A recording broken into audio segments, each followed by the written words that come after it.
Hello everyone. Today's presentation is about big data and problems in its analysis. Firstly, let me walk you through the agenda of our presentation. Defining big data, in which we will go through what is big data, 4 V's of big data, types of big data used in business, example of big data, problems in big data analysis, and finally a summary. What is big data? Conceptually, we can define big data as a huge data set composed of a variety of data which arrives in huge chunks and at a high rate. However, if we talk about big data in business applications, it can be seen as an information management strategy which includes and integrates new types of data and data management alongside traditional data. 4 V's of big data. There are basically 4 attributes that define big data, also known as 4 V's of big data. They are volume. The main characteristic of data that makes it big is its huge volume. The amount of data is growing exponentially every year, and it was estimated in 2010 that around 800 to 900 exabytes of data was generated, and it will grow by 50% every year. So, no one really knows how much data will be generated, but the amount is huge. Variety.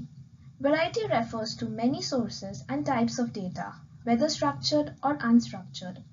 Structured data includes data stored in spreadsheets, databases, etc., whereas unstructured data includes emails, photos, and videos. Veracity. Veracity refers to biases, noise, and abnormality in data.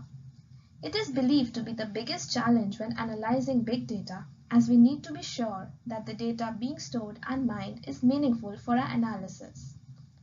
Velocity.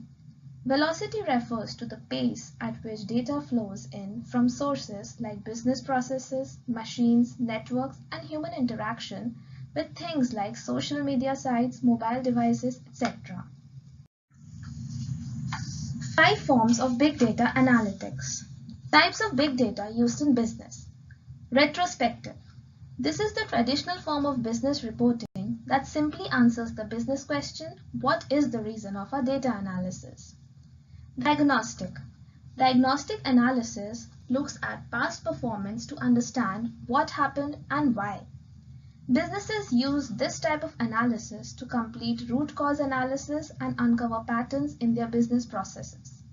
The most common application is in social media, where one can use this type of analysis to assess the number of posts, shares, mentions, and fan interactions to figure out what worked in past and what did not. Descriptive. Descriptive analysis examines what is happening in real time based on incoming data. It is often referred to as the simplest type, since it allows one to convert big data into useful bite-sized packets. One common use of descriptive analytics is examining historical electricity usage to plan power needs and set prices. Predictive. Predictive analysis identifies past data patterns and provides a list of likely outcomes for a given situation. While it does not predict what will happen, it does provide probabilities into what could happen. One common type of predictive analysis is sentiment analysis, in which the model predicts the sentiment score based on data it has. The outcome is actionable, valuable data that can be used for business decisions.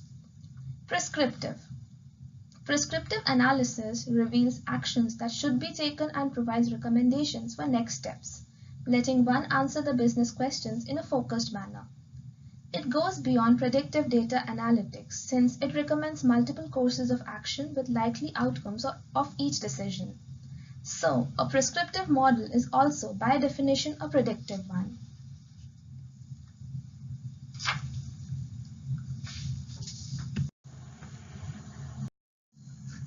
When comparing different analytical types, it helps to view and judge them based on both difficulty and the value they bring to the business. For example, retrospective analytics can be done fairly easily, but adds little value to the business.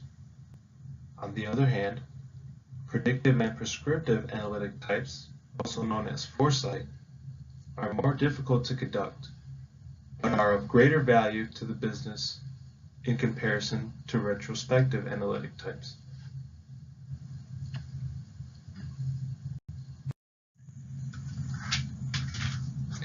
Let's examine a diagnostic analytic type example.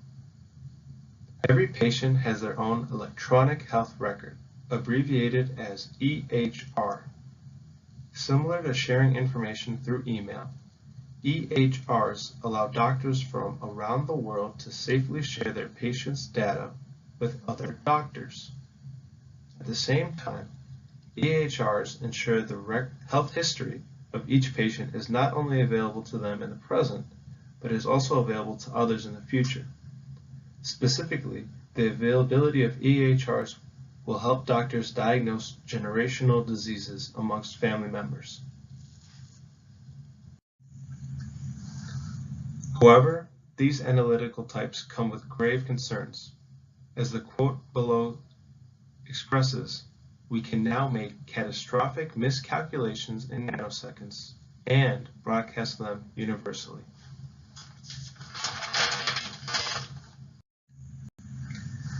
Specifically, the problems in big data analysis can be broken down to 4 problems. Number 1, correlation is not causation. For instance, a positive direct relationship between the stock price of IBM and the number of crimes committed in North Dakota is not insightful to both financiers or policy analysts. Number 2, analysis cannot replace expertise. Big data is accessible to everyone. However, not everyone has a PhD in a specific field or domain. This additional expertise clarifies some missing knowledge that is extremely valuable when interpreting results. Number 3, potential for manipulation. Not everyone is a data scientist. Certain visuals or statistical inferences need to be explained in layman's terms in order to ensure that statistical analysis has been done in a clear and concise manner. Number 4, the echo chamber effect, also known as garbage in and garbage out. The source of big data is critical to ensuring valid results. For example, using Twitter to gain a sense of Twitter users' political beliefs is a challenge when fake Twitter bots are programmed to say certain things.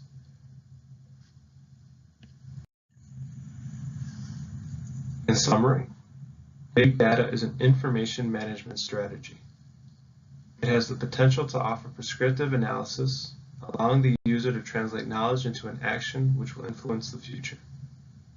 And lastly, without caution regarding the inputs of the analysis, the results may be biased or untrue.